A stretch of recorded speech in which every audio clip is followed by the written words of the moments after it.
Ada ustaz mengadakan majlis bacaan Yasin 7 Mubin. Yasin dia panggil Yasin 7 Mubin di surau-surau.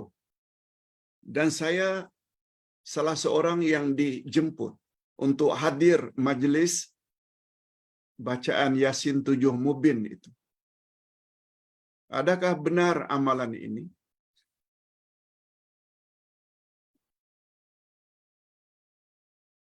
Lalu Ustaz karena ragu, sebab tak pernah tahu, cuma pernah dengar tapi tak tahu secara detail, Ustaz tanya,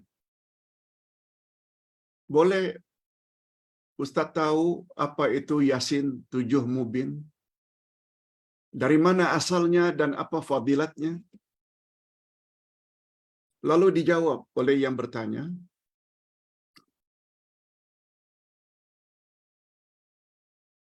saya, Pak Ustaz, belum pernah hadir majlis ini. Info yang saya dapat, dalam surah Yasin ada 7 kali kalimat mubin disebut. Itu antara lain. Itu maklumat yang penanya ini tahu. Ada 7 kali mubin disebut di dalam surah Yasin.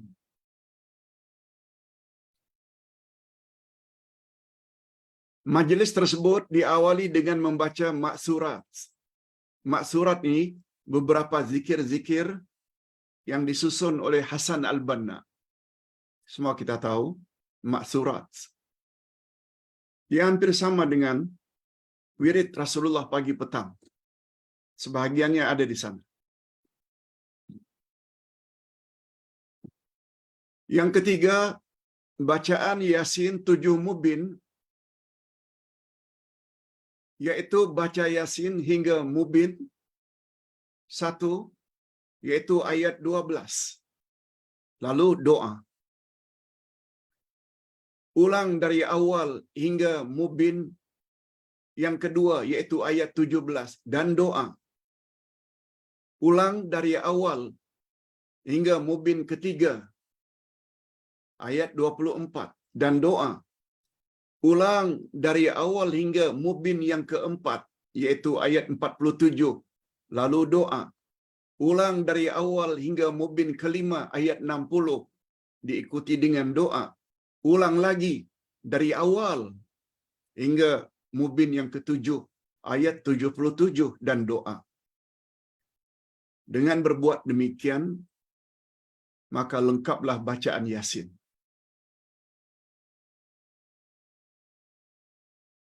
Terhadap pertanyaan Ustaz, dari mana asalnya? Tidak dinyatakan, Pak Ustaz. Pertanyaan Ustaz, apa fadilatnya? Dia jawab, fadilatnya ialah pendinding dari gangguan jin. Dan orang yang mengamalkannya dilindungi dari fitnah dan dilindungi daripada dizalimi.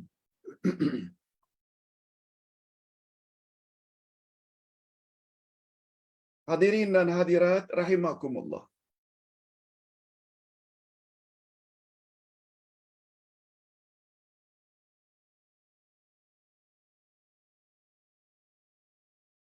Kalaulah seperti itu jawaban daripada yang bertanya,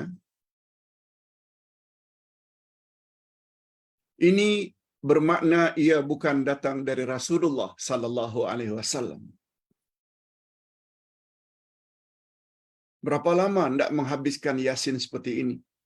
Ulang lagi sampai Mubin yang kedua, ulang lagi sampai Mubin yang ketiga, ulang lagi sampai Mubin yang ketujuh. Ayat yang ke-60, ulang lagi. Doa lagi. Yang pasti, ia bukan datang dari Nabi sallallahu alaihi wasallam. Oleh sebab itu, bagi pandangan Ustaz, sebagaimana tertera dalam Al-Quran surat Yasin, dari ayat 1 hingga ayat yang terakhir, kalau tak salah 72, Baca seperti biasa saja. Lalu diikuti dengan doa. Cukup. Dan untuk pendinding, ni, Ustaz ada buat buku ini. Pendinding rumah, pendinding pengantin, pendinding baby dari gangguan syaitan. Pendinding rumah lebih kurang ada 23 ayat-ayat, ada 23 caranya. Semuanya datang dari Rasul sallallahu alaihi wasallam. Bukan dengan Yasin 7 Mubin. Sudahlah sumbernya tidak ada. Dibuat fadilatnya ini, fadilatnya. Ingat, fadilat itu dia termasuk perkara ghaib. Tak boleh direka-reka. Mesti ada sumbernya. Berbeza. Bila Ustaz sebut pendinding, setiapnya ada dalilnya. Rasulullah sallallahu alaihi wasallam bersabda, "La taj'alu buyutakum qubura. Innal baita tuqra'u fihi suratul Baqarah. La yadkhuluhu syaitan." Jangan kamu biarkan rumahmu seperti kuburan, sunyi senyap. Jangan. Rumah yang dibacakan di dalamnya surat Al-Baqarah, syaitan tak boleh masuk. Itu dia.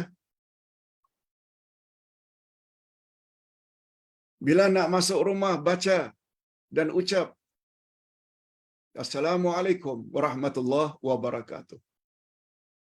Kalau tak ada orang, "Assalamu alayna wa ala ibadillahi salihin." Bila nak makan, nak minum, baca bismillah. Semuanya itu termasuk pendinding rumah dari gangguan syaitan. Dalilnya ada. Untuk apa ambil yang tak ada dalil? Ingat ya, Islam agama ilmu, bukan agama ikut-ikutan. Nah, pertanyaan yang kedua, Pak Ustaz,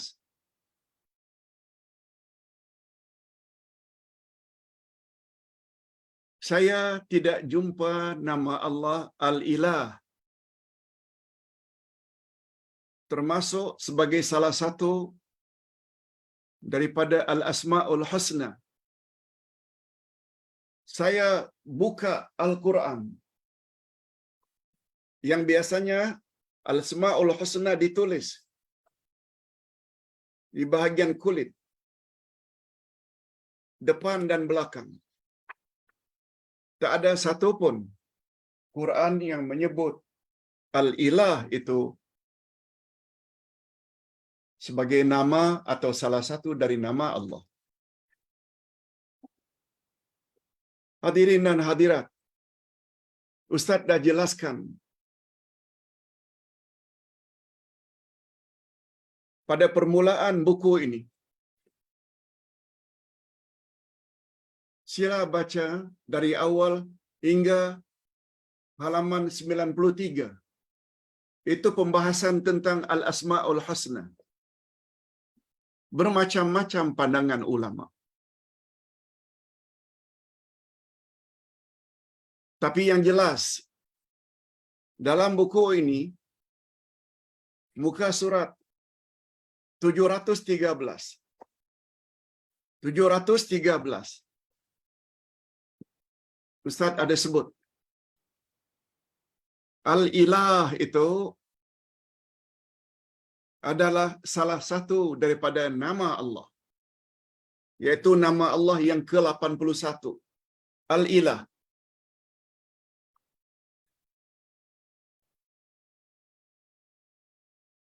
Ilah membawa makna Tuhan yang berhak disembah. Itu sebabnya dalam kalimat tauhid, la ilaha illallah. Tiada Tuhan yang berhak disembah melainkan Allah. Oleh sebab itu bila la di depan kita buang, juga kita buang illallah di belakangnya, tinggal hanya ilah, maka ilah membawa makna Tuhan yang berhak disembah. Hanya saja perbezaan ilah dengan Allah. Allah adalah lafzul jalalah. Allah hanya untuk Allah yang Maha Esa. Tak boleh digunakan oleh yang lain. Beza dengan ilah. Allah tidak ada plural, tak ada jamak. Tapi ilah ada jamaknya, ada pluralnya. Alihah. Kalau Allah digunakan hanya untuk yang berhak disembah, yaitu Allah, lafzul jalalah. Tapi ilah, dia ada jamaknya, ada pluralnya, yaitu alihah. Itu bermakna ilah juga boleh digunakan untuk makna selain Allah. Itu sebabnya Allah Subhanahu wa taala berfirman, "Ara'aita man ittakhadha ilahahu hawa?" Bagaimana pendapatmu terhadap orang yang menjadikan tuhannya hawa nafsunya? Hawa nafsu, sebagaimana bahasa Melayu menyebut, oh dia itu tidak lain. Dia itu suka sangat mempertuhankan harta. Mempertuhankan ini, mempertuhankan ini. Itu tuh dengan makna alihah. Sila kalau ingin mendapat penjelasan lanjut, baca buku Al-Asma'ul Husna bermula dari muka surat 713. Ustaz kira ini dulu yang dapat Ustaz sampaikan, mudah-mudahan ada juga lah manfaatnya. Hanya